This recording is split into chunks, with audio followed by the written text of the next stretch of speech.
So something you guys should all know about me, just to start this story off, is that I used to be a really, really ardent and passionate atheist. And so much so that I was like one of those people who wanted to run around and like tell everybody that like I believed in absolutely nothing, and I wanted them to be my friend and that I believed in absolutely nothing.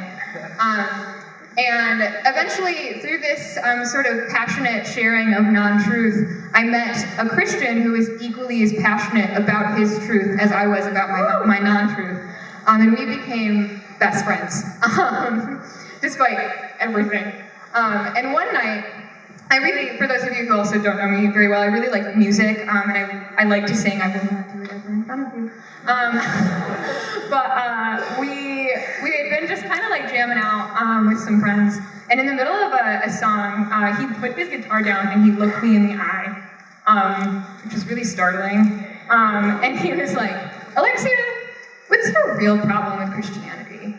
And just deadpan right off the beat, I said, "Easy, they're all hypocrites."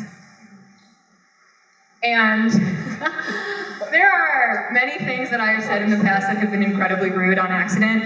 That one was both rude on accident and like just awful. But God bless this kid, because he looked at me, absorbed what I had said, and he started to laugh.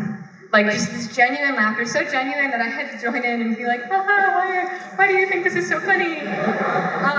And he was like, with this coy smile on his face, he goes, "You totally don't get this yet, but you would love Jesus."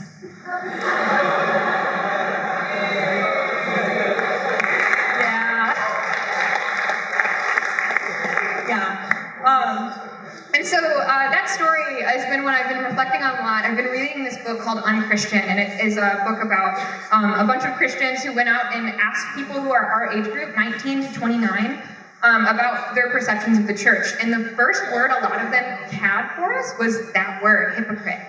And that's my least favorite word in the English language, by the way. I really, really hate it. But I was thinking about it, and I was like, why did I believe that? Why do like people around us believe that? And I started really, really sort of struggling with this sort of concept. And I started to think, maybe it's because I kind of am one.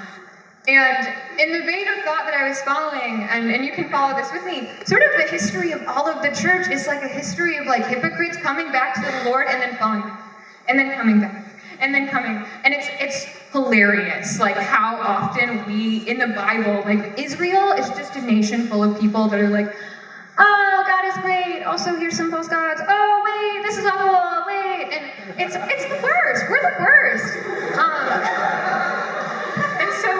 This poem was kind of a way for me to sort of visualize that, and like, and what's the worst too is like, you're like, wow, I sinned, and I left my commitment from the Lord when I sinned.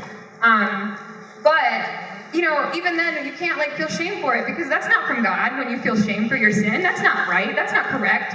And so then you're like, ooh, should I feel more bad that I feel bad about my sin? Oh my gosh. And so like, I get in these really circular patterns, and then I write things about it, because I basically write my way out of like every problem I ever have. So this poem is called Tabernacle Veins. I hope you like it.